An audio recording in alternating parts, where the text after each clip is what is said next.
My name is Kerstin Salén and I'm 73.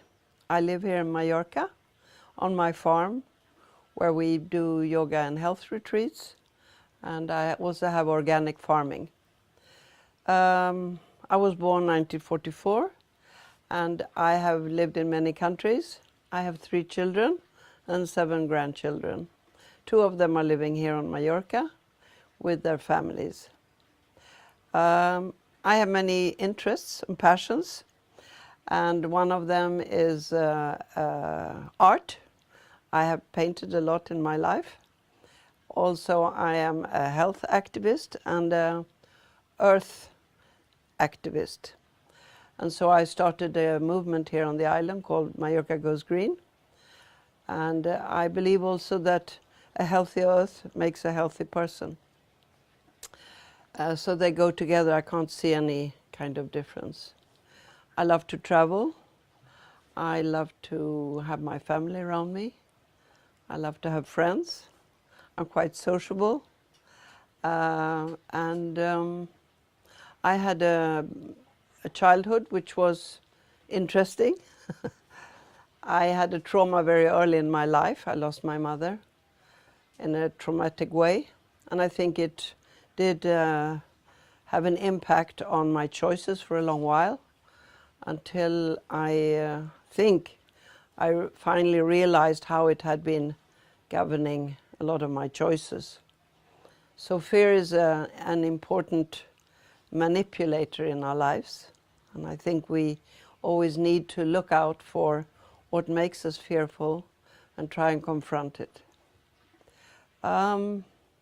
At this part of my life, I'm thinking a lot about how to proceed and make the most of the last third of my life. It's kind of not worrying, but it's a bit sad.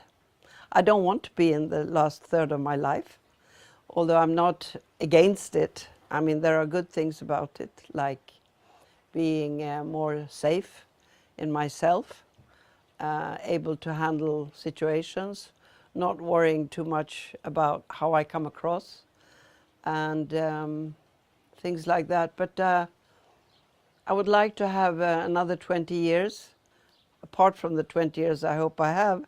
So I realize that's not going to be possible until I have a real good deal with Mother Earth and God.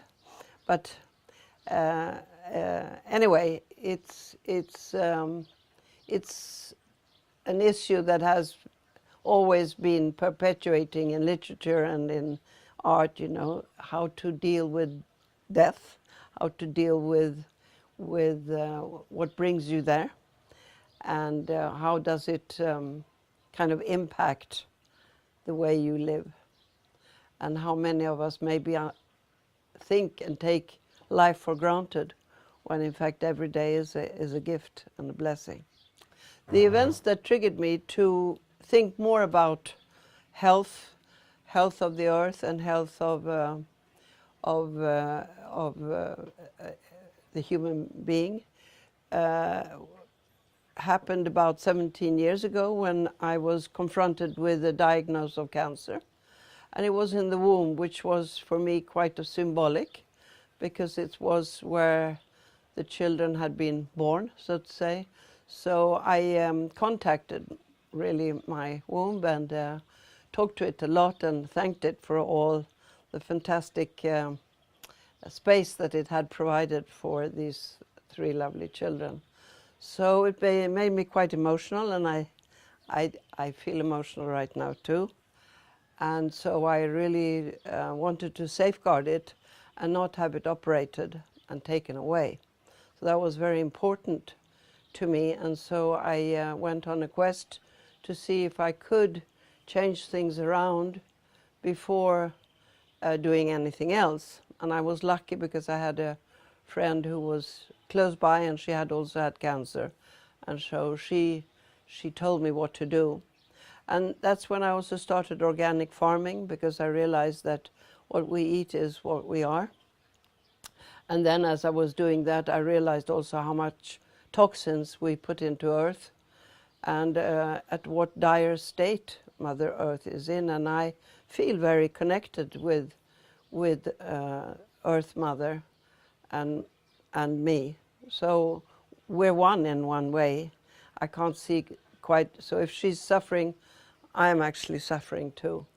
And I think she's suffering greatly from our insidious ignorance of how we're just pouring out toxicity in the atmosphere and in the soil and everywhere. We just need to understand that we are part of this planet, and yeah, she's beautiful, and I'm very lucky to be surrounded by Mother Nature here, and that's where I thrive.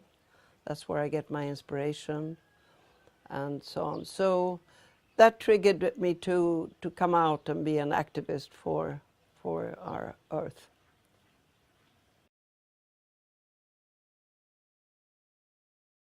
Women have a lot of power. They just are afraid of it sometimes. And I think a lot of it has to do with the patriarchal society that still is prevailing or existing. The important thing is to be who you are, whether you're very feminine or whether you have more male characteristics, and not be ashamed to really work from your power center. And women have also a lot of strength in their social, they're socially more apt, I think, most women. I know that this is very dangerous to say that women have certain characteristics, but I don't care. I do think that women have some things that they are better at, and men have some things they are better at.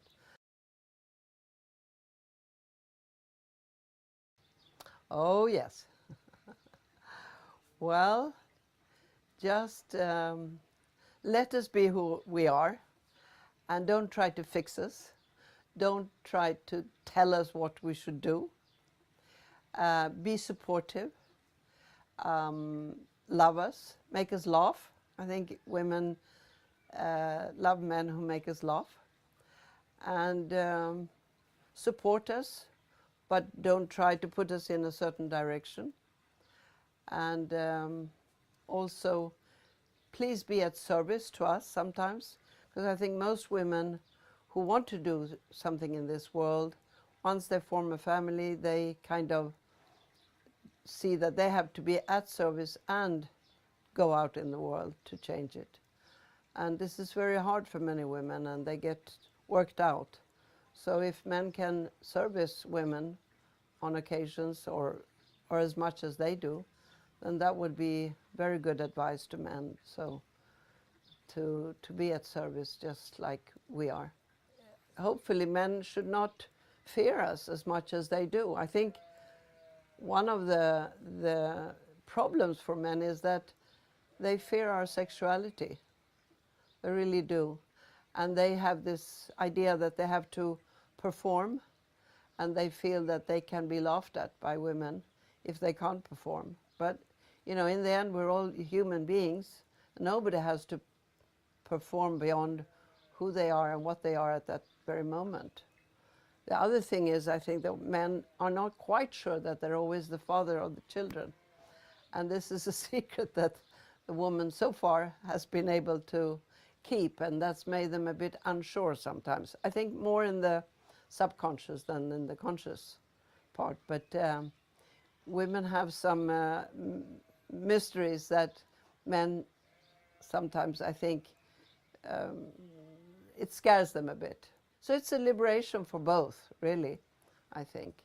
So if men let women become equal and be who they are, then they can also be who they are, which I think is an important thing.